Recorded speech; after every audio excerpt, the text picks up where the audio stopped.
अस्सलाम वालेकुम स्टूडेंट्स, मैं माजिद अली, आपका कंप्यूटर टीचर, आपका इंग्लिश का टीचर, आपका एक्टिव पैसिव वॉइस को सिखाने के लिए आज मैं आपके साथ एक लेक्चर नंबर 3 एक्टिव पैसिव का स्टार्ट कर रहा हूँ। और आज के लेक्चर में हम समझने के वाले हैं कि हमने एक्टिव पैसिव वॉइस की कुछ चीज़ें समझ ली थी, लेकिन आज का असल काम है कि how to change active voice to passive voice, कि एक्टिव वॉइस जो जुमले होते हैं उसको पैसिव वॉइस में तब्दील कैसे किया जा सकता है। तो इसके चंद मतलब कि ख़ास तौर पर समझो कि 5 खास पॉइंट हैं। अगर आपको अच्छे से समझ आ जाते हैं तो समझ जाइएगा कि आपको पैसिव वॉइस जुमला बनाने में कभी परेशानी का सामना नहीं करना पड़ेगा। और अगर आपको समझ अच्छे से आ गई तो समझिए ज़िंदगी भर का सुकून हो जाएगा। आपको पैसिव वॉइस सिखाने के लिए चाहे टीचिंग करें चाहे जो मर्ज़ी करें, आपका कॉन्सेप्ट 100% जो बना होगा बिल्कुल परफेक्ट बनेगा। क्या लॉजिक है जी? पहला लॉजिक है,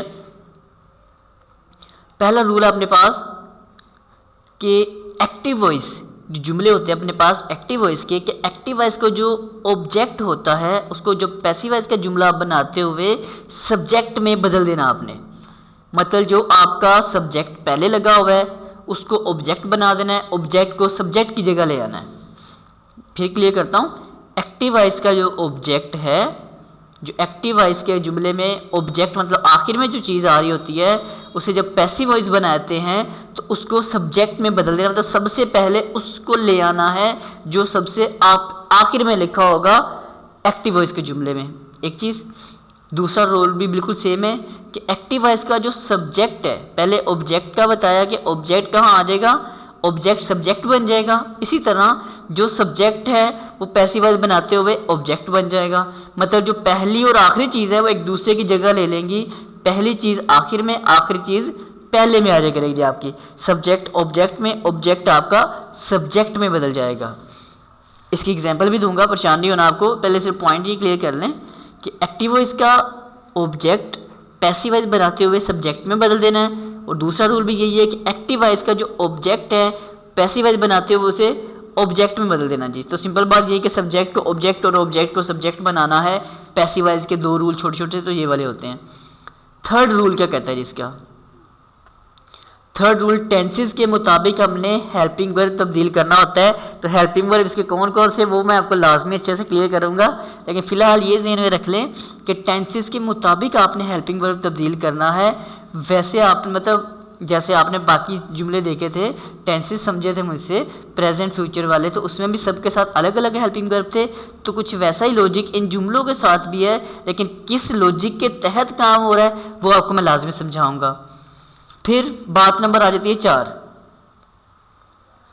तो सिंपल सा लॉजिक ये ज़हन में रखना है कि पैसिव वॉइस का जब भी होगा, पैसिव वॉइस में हमेशा वर्ब की थर्ड फॉर्म ही आएगी। यही फाइनल है, यही फाइनल है और यही फाइनल है कि वर्ब क्या कौन सा यूज़ होना है, उसकी थर्ड फॉर्म ING। तो ये और वो SES सारे लॉजिक इसमें ख़त्म हो जाते हैं जाकर, सिर्फ थर्ड फॉर्म ऑब्जेक्ट की जगह क्या हम ऑब्जेक्ट में यूज़ करते हैं जाकर उसमें वर्ब में, कि पैसिव वॉइस में जब जुमला बना रहे होते हो तो उसमें हमेशा वर्ब की थर्ड फॉर्म ही आएगी। उम्मीद है ये बात भी अच्छे समझ आ जाएगी आपको। 5वां पॉइंट है कि और हमेशा पैसिव वॉइस में जब ऑब्जेक्ट से पहले आप BY बाय लगाते हैं, कोई भी जुमला जब आप पूरा करोगे पैसिव वॉइस का तो उसके लास्ट में ऑब्जेक्ट से पहले आपको बाय लिखा हुआ मिलेगा। ये भी निशानी होती है कि ये कोई पैसिव जुमला है कि पैसिव जुमला नहीं है जी। अब डेफिनेटली इतनी सारी कहानियाँ तो मैंने आपको सुनाई, आप लोग भी कह रहे होंगे कि क्या कहानियाँ सुनाई जा रही हैं सर, तो मैं आपको थोड़ा सा ना इसका कंसेप्ट क्लियर करता हूँ ताकि आपको मज़ा आने, इंटरेस्ट आए। तो एक छोटी सी एग्जांपल मिसाल बना देता हूँ मैं आपके लिए, इंग्लिश में कर देता हूँ। चलो इस तरफ डायरेक्शन कर देता हूँ इसको, और मैं लिख देता हूँ एक जुमला आपके साथ, जैसे कि अली क्रिकेट खेलता है, ऐसी है ना, तो उसकी इंग्लिश क्या होगी? Ali pledge cricket. सिंपल सा जुमला कि अली क्रिकेट खेलता है जी।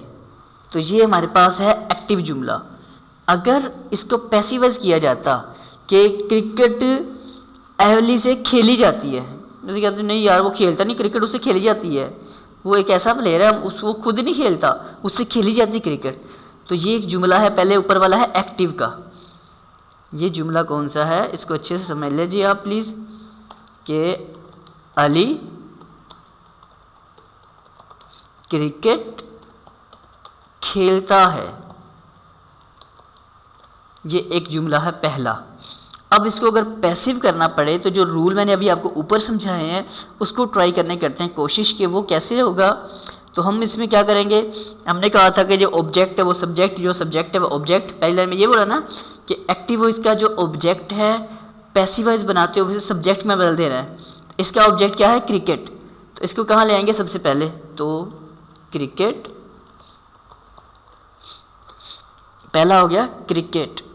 अब इसका हेल्पिंग वर्ब कौन सा आना है, मैं फ़िलहाल लगा रहा हूँ इज़, लेकिन इज़ किस लॉजिक से आएगा ये हेल्पिंग वर्ब आपको मैं अच्छे से क्लियर करूँगा, फिर लेके चलता हूँ, बाकी पॉइंट अच्छे से समझिएगा ज़रा। क्रिकेट इज़, फिर थर्ड चीज़ मैंने बताई कि टेंसेस के मुताबिक वर्ब की हेल्पिंग फॉर्म आ रही है, वो हो चुका है, और सब्जेक्ट ऑब्जेक्ट ऑब्जेक्ट सब्जेक्ट में भी बदल चुके हैं। तो अब क्या नीचे लिखा आता है जी, पैसिव वॉइस में हमेशा वर्ब की थर्ड फॉर्म ही आएगी। तो अब यहाँ हो जाएगा प्ले का होता है प्लेड, प्ले की थर्ड फॉर्म क्या होती है, प्लेड। तो क्रिकेट इज़ प्लेड। फिर मैंने एक आखिर में चीज़ बताई आपको कि और हमेशा पैसिव वॉइस ऑब्जेक्ट से पहले बाय लगाते हैं। पैसिव वॉइस का जुमला होता है उसमें बाय लगाते हैं ऑब्जेक्ट से पहले। तो अब यहाँ क्या आ जाएगा, बाय, और लफ्ज़ आ जाएगा आगे कौन सा है अपने पास जी, सब्जेक्ट इसमें क्या था, अली, इसे हमने क्या बना देना है, ऑब्जेक्ट। तो हम यहाँ लिख देते हैं अली। पहले था अली क्रिकेट खेलता है, अब क्या जी, क्रिकेट अली से खेली जाती है जी, खेली जाती है। ये है एक थोड़ा सा बेसिकली स्टाइल इसका, एक्टिव को पैसिव और पैसिव को एक्टिवाइज में जब तब्दील करना पड़े तो आपको इन लॉजिक्स का पता होना चाहिए। तो ये 5 पॉइंट आपको अच्छे से समझ आए होंगे। Cricket is played by Ali, कि क्रिकेट अली से खेली जाती है। अब डेफिनेटली आपको एक और मिसाल देनी पड़ेगी क्योंकि समझना तो है ही है इसको। तो एक और छोटा सा जुमला बना लेता हूँ मैं। जुमला हम कर लेते हैं इस बार के, चले सना के ऊपर कर लेते हैं। सना क्या करती है जी, सना जी सना खत लिखती है। सना राइट्स ए लेटर, कि सना एक खत लिखती है, सना एक खत लिखती है जी। तो इसकी मैं उर्दू भी आपके लिए लिख देता हूँ। सना एक खत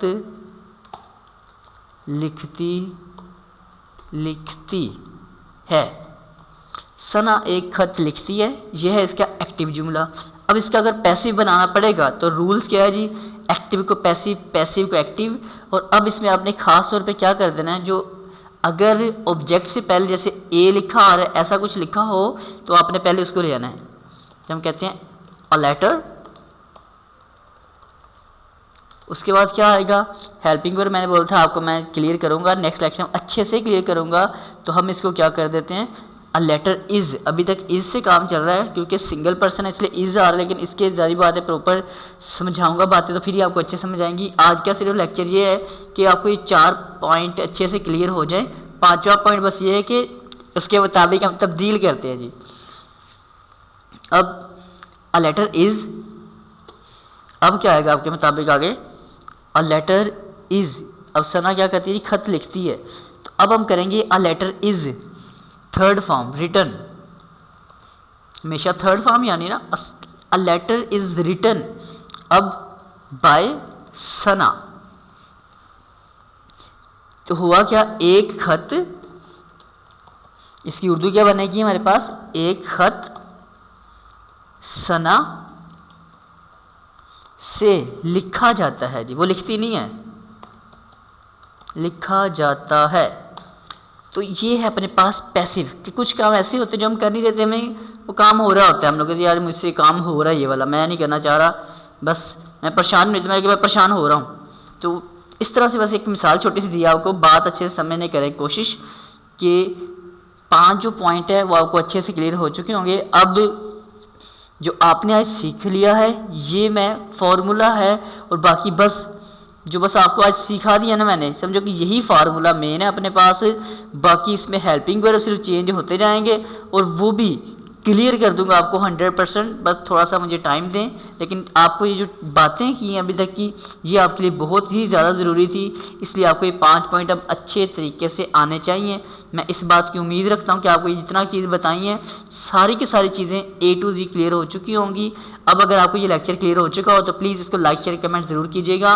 और अगर आप में से कुछ लोग जो इस इंग्लिश को सीखने वाले हैं तो प्लीज़ आप भी इस वीडियो के नीचे लाइक कमेंट शेयर ज़रूर करें, ताकि मुझे इस बात का अंदाज़ा हो कि इंग्लिश सीखने वालों में से कितनी तादाद है आप में से जो इंग्लिश को सीखना कंटिन्यू करना चाह रहे हैं। तो उससे लाइक शेयर और कमेंट से मुझे अंदाज़ा हो जाता है कि कौन कितना क्या सीखने वाला जी। तो मैं उस लिहाज से उन चीज़ों के ऊपर काम करना मज़ीद अच्छे से स्टार्ट कर देता हूँ। तो प्लीज़ अगर आपको ये लेक्चर अच्छा लगा होगा तो प्लीज़ मेरे इस लेक्चर को लाइक शेयर कमेंट ज़रूर कीजिएगा। और मेरे चैनल टेक्नोलॉजीज़ वर्ल्ड साथ फन जोन का चैनल है उसको भी सब्सक्राइब ज़रूर कीजिएगा। और मैं आपके सामने इस तरह और वीडियोज़ लेके हाजिर होता रहूँगा। तो सुनो ज़िंदगी रही तो फिर मुलाकात करूँगा आप लोगों के साथ। तब तक के लिए दे मुझे इजाज़त। आप सब लोगों को मेरी तरफ से जी अल्लाह हाफ़िज़।